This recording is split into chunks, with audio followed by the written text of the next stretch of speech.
So today I'm with Sarah. Sarah, how old are you? I am 31. Sarah, how long have you been lost in Phoenix? I want to say probably about a week or so. I've been homeless since February. I did lose my apartment to not being able to pay, rent, and then I've been in my car since April, and then I moved in with my boyfriend, and now we're homeless. Losing your apartment, losing stuff, is that because of substances? It is. It entirely is. I did start smoking G February, like mid-February, and then slowly after that it just took everything away from me. It took my apartment, it took my children, it took my friends, my family, everybody away. You started in February. I did. So a few months ago. Yes. For the first time. Yes, first time ever. And then before that, probably about 4 or 5 years before that, I was actually addicted to painkillers, and I did abuse those a little bit. And then I completely stopped, and then I found G, and it just took everything away. So was it cold turkey from the pills back in the day? Yes, it was, because I found out I was pregnant with my older son, who is 5. How many kids do you have total? I have 4 total. 2 girls, 2 boys. Where are they at? They are with their father, and then my oldest is with my parents. Yeah. How much longer do you think you're going to be out here? Hopefully just a few more days. We're just waiting and hoping that we can get some money to get a ticket to go to a different state just to get out of here. Okay. Do you think you're ever going to return to the life of being a mom? And that's exactly what I want. So I just want to escape where I'm failing and see if, a new area, new scenery, new everything, that I can just change my life and come back to my babies. That's the number one goal. What are the ages of your children? My oldest is 11, and then I have an 8-year-old. No, she's 9 years old, actually. And then I have a 5-year-old and a 4-year-old.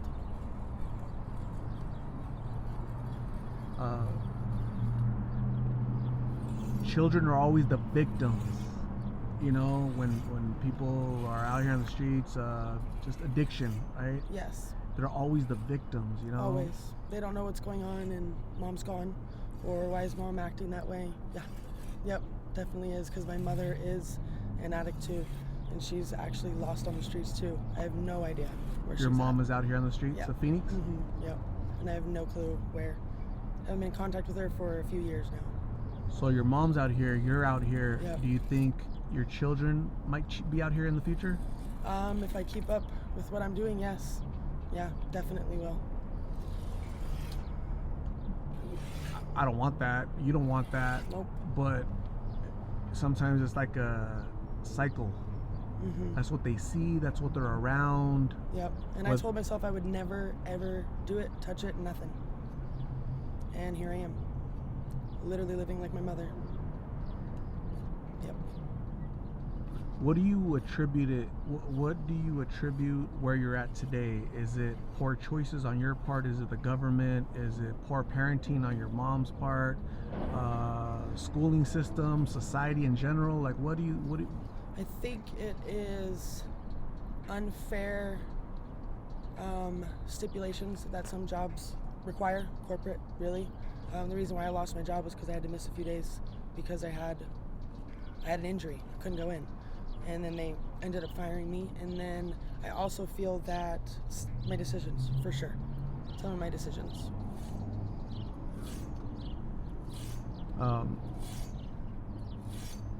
When you were sober, when you were clean, being a mom, what type of job was it? What corporate? Was it retail? Medical assistant. Medical assistant. Yeah. Mm-hmm. Yeah, definitely.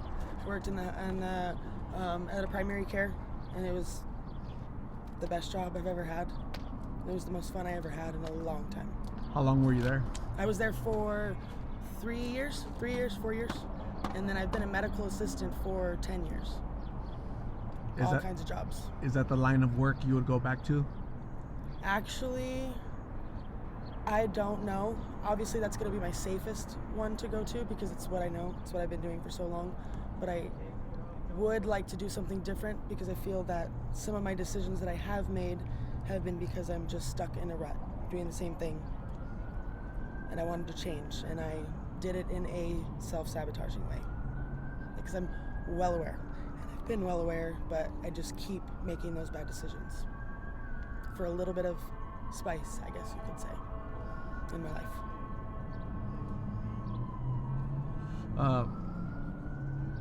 Talking to other people in the past, they mentioned they like the excitement of being out here, the thrill. Is there anything that draws you to being out here? Not that I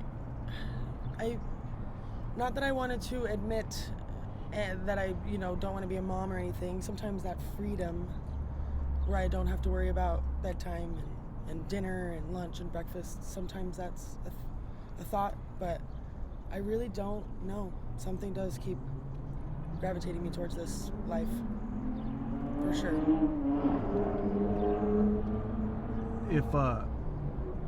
If I was to see you, at a mall or something, you don't really have the telltale signs of somebody that's out here. You're like a recent arrival. Yes. Because you're still not totally lost as far as disheveled and unkempt, does that kind of make sense? Mm-hmm. Some people that are really deep in it, they've been out here for a while, like you can tell, right? Just they've lost. Definitely. They don't care about their hygiene, their this, how they look, what they sound like, anything. And that's my number one thing that I love the most is my hygiene. So that's one thing that I am struggling with. When I was living in my car, I had to find ways to shower. I had to find ways to keep myself clean, and one thing I did was wash my face every day. That was one thing that I could wash every day, that I could feel okay in. And in Arizona, it is hotter than heck out here. So that's another thing that I struggle with too, is keeping cool. Are you from the Valley originally? I am, yeah, yep. I've came here in '99, so I was 4 years old in Mesa. And I've lived there all my childhood years, high school, and then I bounced between Phoenix, Buckeye, and then back to Mesa again. What high school did you go to? I went to Coronado High School, and then I graduated at East Valley Academy. Okay. Yeah. When you were younger, a little girl, what did you dream of becoming as an adult?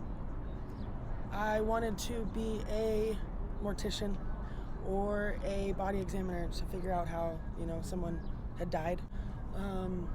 I also wanted to do hair and makeup, and I actually did not want to be a mom. I did not want to be a mom. I'd always say I was going to be the crazy funny aunt, but quickly after I had my first kid, I just didn't want to stop. I loved having them. Wow. Yeah. It seems like you're into like gory stuff, right? Some people would call that kind of gory. Yes. Even your shirt, Friday the 13th. Definitely. Big horror fan. I do like the morbid stuff. I do. I've always liked it since I was, as long as I can remember, 8, 9 years old. I have actually passed that on to my oldest. She likes that too. And that's why I chose the job that I did, because I get to see all that stuff. Biopsies and inserting, pellets for hormones, all that kind of stuff, and drawing blood. Big fan of drawing blood. Yeah. Wow. Yeah. What's your favorite horror movie? My favorite horror movie is gonna have to be Dawn of the Dead, or because that's zombies, zombie apocalypse, all about it. Or it's gonna be Friday the 13th, definitely. That's why I have the shirt, because I like Jason. Jason's my favorite. Voorhees. Yeah. Yep. That's him. Mm-hmm. Speaking of movies, has anybody ever said you look like an actress? Yes, actually 2 actresses. I get Sandra Bullock or Angie Harmon. So, I don't know who Angie Harmon is, but definitely Sandra Bullock. I couldn't think of her name, but I was going to say the movie Speed. Yes, right? that's it. Yeah. She has her hair pinned back, and I'm like, who does she remind me of? Oh, that one actress. Yeah. You just look like her. Like you could you could do a body double. And you know? she's actually one of my favorites, so that's awesome. Yeah, she's one of the best ones, I think. Interesting. Yeah. Wow. Besides your children, what do you miss the most about a normal life? The stability of it, knowing where I'm going home, where I'm sleeping, if I can shower, if I'm gonna eat. That's the number one thing. I'll go days without eating, and it's not because I'm not hungry. It's because it's not easy being out here. You think and want people to help you, but they're not always willing to help as much as the other person. So I really do miss that stability, the warm sheets, going to work. Honestly, there'd be days where I didn't want to go to work, but now I just miss it. I realize that is what I need to get back to feel myself again, because what I'm doing now is never gonna help me find myself, ever. Too unknown every day. It's not healthy. You mentioned the word help. What does help look like? Well, if I'm asking to do something for them and then they pay me, they just, or just even asking for a couple dollars so that I can get some chips or a hot dog from the gas station. I'm often felt, judged, looked at like I'm crazy, and it feels very demeaning, but it's also kind of a kick in the butt, like, Sarah, you can't be doing this anymore. Sarah, the whole point of this channel, you've seen this channel in the past, right? Yes, yep. So you understand that prevention through awareness is the mission statement, and by you having the courage to share your story, 13, 14, 15-year-old Sarah at home, lost, confused, peer pressure to try this, try that, is gonna watch this video and be like, damn, if Sarah, a mom of 4, has a job, can make a poor decision and end up out there losing everything, I'm not gonna start to begin with. That's the whole point of it, right? Yeah. Is to really not save Sarah, because only Sarah can save Sarah. Sarah has to help Sarah. But your story can save and help somebody else to not start from begin with, right? I hope that I could do that, because I wish I had something like this when I was younger. I know we had DARE and we had all that stuff, but it wasn't as real as this channel is, and hearing real stories from real people. I'm gonna give you my card with my number on it, so you can call me if you ever need to write a treatment or somebody to talk to, okay? So in the meantime, please stay safe. Definitely. Thank you very much for sharing your story, and I hope to get an update and hear from you soon, okay? I'm gonna get you some food. Stay safe. We'll talk soon, all right? Okay, thank you. Bye. Yep, bye.